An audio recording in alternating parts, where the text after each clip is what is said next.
The Doctor of Discernment is on the air. More than half of the women in my administration are women. It's time that everybody wake up and pay attention. Dispensing a daily dose of common sense, no prescription required. President Biden's approval rating ranks right up there with jock itch. Come on, man. Give me a little break here. People should not be afraid of their governments.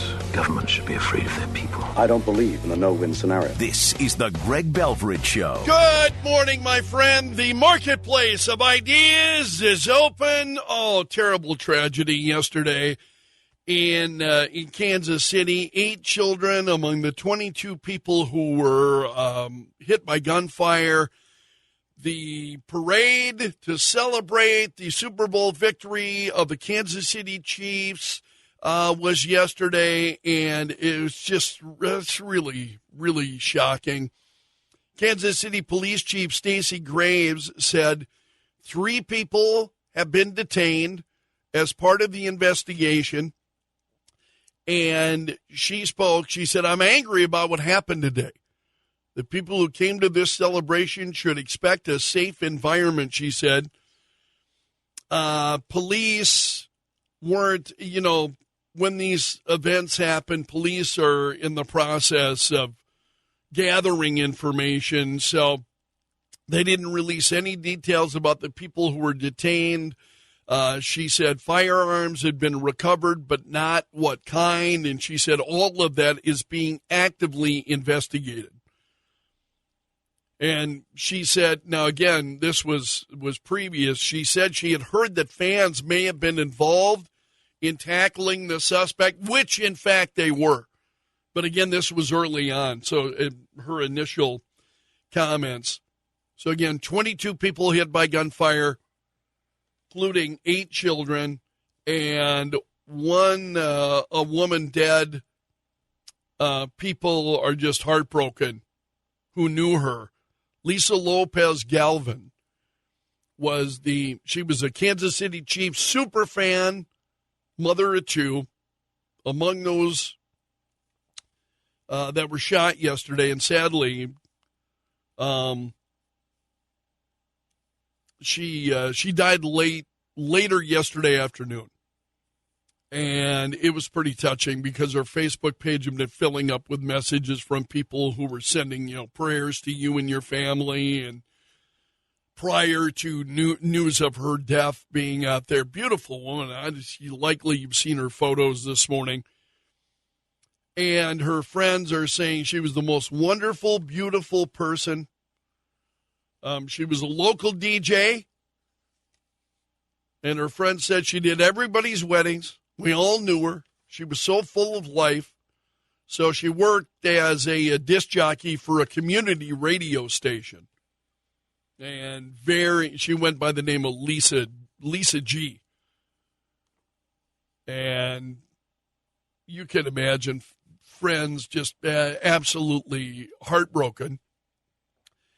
Then you've got some of the players of the Kansas City Chiefs who were reaching out, especially, you had all kinds of children who were there at this event yesterday. Can you imagine that? You're there with your whole family, you're there with your kids, and something like this breaks out, and you got kids who are scared to death. And so Albert Breer over at Sports Illustrated said of the Kansas City Chiefs players, he said they were, capital letters, unbelievable, calming these kids down. They were just unbelievable in the way they calmed these panicked kids down. Trey Smith, he said, went to one upset kid, gave him the WWE title belt, sat with him until he calmed down. And he said, a lot of people impressed with what Smith and your teammates did on that bus, he said on X. So the Chiefs organization also responding to what happened. As you would imagine, everybody's saddened by this, as are the Chiefs. They said, we're truly saddened by this senseless act of violence. And our hearts go out to the victims, their families, and all of Kansas City. At this time, we've confirmed that all of our players, coaches, staff, and their families are safe and accounted for. We thank the local law enforcement officers and first responders who were on scene to assist. Patrick Mahomes on X said, praying for Kansas City. Chiefs linebacker Drew Tranquil wrote, please join me in a prayer for all the victims in this heinous act.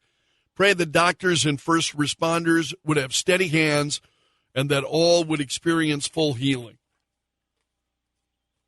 So as the gunfire then erupts, it was a guy who's a Kansas City Chiefs fan there with his family who grabbed one of the suspects. Trey Filter is his name, and he said he heard somebody shout, get him! And he sees a guy running through the crowd, and he told the Post, he said, my brain tells me that must be him. He said, I literally remember when I was tackling him thinking, I sure hope this is who they were yelling at me to get. And he said, because I just went boom. I really don't recall seeing him coming. So they fall to the ground, and then the gunman gets free, but then he was tackled by a second Chiefs fan. He had somersaulted in the dirt to get a hold of this guy, keep him at bay. So then Trey Filter says he jumped back into the fray then because this guy had gotten away from him. And he says he began pummeling this guy's ribs while his wife lunges for the gun that the man had dropped during the struggle. And Filter said, I don't know if I knocked him out when I tackled him or what, but I hadn't squeezed so hard. He might have been passed out at the time, for all I know. I just started racking him in the ribs. And bystanders were screaming the man had a gun, but this guy knew that his wife had already retrieved the gun. They had already knocked it loose, and his wife had retrieved it. And this is adrenaline, I think, honestly. Your adrenaline's just pumping and going. And Filter says, I was just yelling, F your gun. And I was just hitting him in the ribs. It was great. America stuff, he said. So police were there in less than a minute, cuffed the alleged gunman. Filter stands up to a round of applause and sees his two sons and tells them, get your mother, we're getting the blank out of here. You can hardly blame them. So that's a big story this morning. We'll be getting a lot more details as the day goes on, but and already there are conversations and arguments that are spurring over gun control. This is not about gun control. We're not even going to waste time with that this morning. When we see the kind of outrageous behavior that we have going on all throughout the country, this is not about access to guns. This is not about a need for gun control. Gun control doesn't solve that problem of hate, doesn't solve these issues of, again, there are 3 people now who are under arrest, and gun control will not solve those problems, period. We have much greater, problems that are plaguing the country right now, and it's gun control. I laugh. I laugh in the face of those who suggest that that's what we need, that somehow if you have gun control, that's the solution. I'm like, boy, you don't have a very clear view of what's going on. So that's, again, praying for our nation, and certainly in this case, praying for all those folks at Kansas City and what everybody has gone through. Also, other big stories this morning. House Intelligence Committee Chairman Mike Turner is urging the president to declassify information that he says is related to a serious national security threat. House Speaker Mike Johnson said, well, the threat is not immediate. There's no need for public alarm.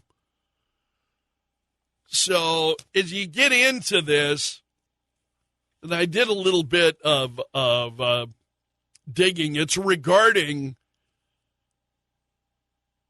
intelligence that the U.S. has gathered about a Russian anti-satellite weapons. So apparently that information's been shared over the course of the last few weeks among people at the highest levels of our government. And there are news stories out there. That's what Turner is concerned about. So he's urging the president to declassify this information then as soon as possible, so that then members of Congress can speak about this openly. And again, Speaker Johnson said the threat's not immediate, no need for public alarm. And that story was, it's getting a lot of attention this morning. Then we'll see. I think you and I will see what happens. Not something that I would encourage you to be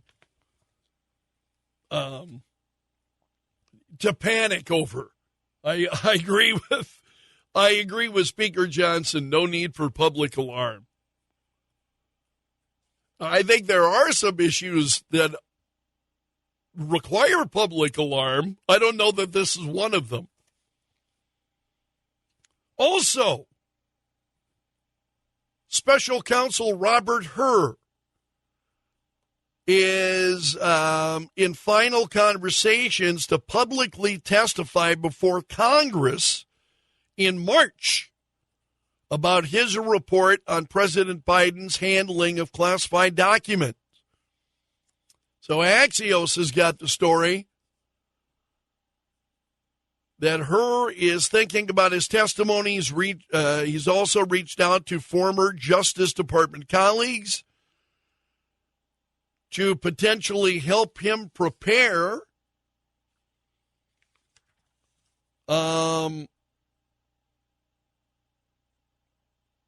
president's team, including the president's personal lawyer, has called Hur's report gratuitous, shoddy, politically motivated, inappropriate. So the question is, what Congress is after in Hur's testimony. So Axios says it could help clarify a part of the report that particularly angered Biden. Hur's writing that the president did not remember even within several years when his son Beau died. He remembered the day. I've seen reports on this. President Biden remembered the day. He incorrectly recalled the year, but he remembered the day that his son Ed died. Now, as we talk about Joe Biden and Robert Hur, remember the president went after Hur, and he said and I shared this news earlier this week with the president in a statement, and then he answered some questions from reporters, and he said, there's even a reference that I don't remember when my son died. How in the hell dare he raise that? Frankly, when I was asked the question, I thought to myself, it wasn't any of their damn business. Well, now we're learning. They never asked him that. They never asked him. So the president goes out there. He's all indignant that they ask him that question. No, it was the president who brought it up. NBC News, legacy media, NBC News, reported yesterday that, no, it was the president himself that brought up his son's death from brain cancer. So, two sources familiar with Biden's interview said it was the president, not her or his team, who first introduced Beau Biden's death. So it was the president who brought it up. So he's out there acting all indignant, putting on a show. He's the one who brought it up. Apparently didn't remember. I don't know. Was it, did he honestly not remember, or is he just out there playing games? I'll leave it to you to decide. I surely don't know what goes through his mind. But, yeah, it wasn't Robert Hur. It was Joe Biden who brought it up. Also, Speaker Mike Johnson yesterday pulled back on plans to reauthorize a domestic surveillance program, the FISA bill, which allows law enforcement then to keep trolling through intercepts of Americans' communications without a warrant. Been a lot of concern about the FISA bill, especially among civil liberties advocates and civil rights defenders and those, I think, who are concerned about FISA. So he pulled back on plans then to reauthorize this, and he said, we're still working to get a consensus on FISA. I'm 100% certain that we'll be able to get there. We're optimistic about that. We still have 2 months to resolve it before it expires, he says. And so there's no reason to rush the product until we have the full consensus, since that's what we're working on. Other big stories this morning. House Homeland Security Committee Chairman Mark Green of Tennessee announced yesterday he is retiring from Congress because the institution and the country in general is largely broken beyond repair. He said, at the start of the 118th Congress, I promised my constituents to pass legislation to secure our borders and to hold Secretary Mayorkas accountable, which they did. He said, today, with the House having passed H.R. 2 and Secretary Mayorkas impeached, it's time for me to return home. In the last few months, in the last few months, in reading the writings of our framers, I was reminded of their intent for representatives to be citizen legislators, to serve for a season and then return home. And he said, our country and our Congress is broken beyond most means of repair. I've come to realize our fight is not here within Washington. Our fight is with Washington. As I have done my entire life, I will continue serving this country, but in a new capacity. And then he went on to thank voters. That's pretty incredible what he's saying there. Our country and our Congress is broken beyond most means of repair. Now, I think you and I probably have understood that for some time. But when you have got a member of Congress who's saying, yeah, I'm done. I'm out. I'm not going to be running again. I'm going back home, saying that Washington is broken beyond most means of repair. It's refreshing candor, I think, that we don't get much from those serving in Washington. One of the other big stories this morning is a statewide story. Former Attorney General Jason Ravnsborg in front of the state Supreme Court yesterday, and he's trying to get he wants to be able to continue to practice law. And among the, sadly, I don't have time to do justice to what happened, but he apologized to the Beaver family. It was Joe Beaver that he had struck and killed. And Ravnsborg said, I didn't ask for this accident. I took responsibility for the accident. I tried to conduct myself in a professional manner. He also said, I'm sorry again to the Beaver family that this has occurred. It's been 1,251 days, and I count them every day on my calendar. And I say a prayer every day for him and myself and all the members of the family and all the people that it's affected, he said. And then he went on to talk about, he was getting into the issue of these North Dakota investigators, remember, and their interview with Ravnsborg, and he said the North Dakota investigators were allowed to lie to him while they were questioning him, and he talked about that. He said they questioned me extensively about my cell phone usage, and I was just adamant that I was not on my cell phone at the time, he said. So we'll have to get into that in a little bit more detail. I think just in the interest of kind of putting it in perspective, and we'll touch on that a little bit later this morning. But that's a quick look at today's big story.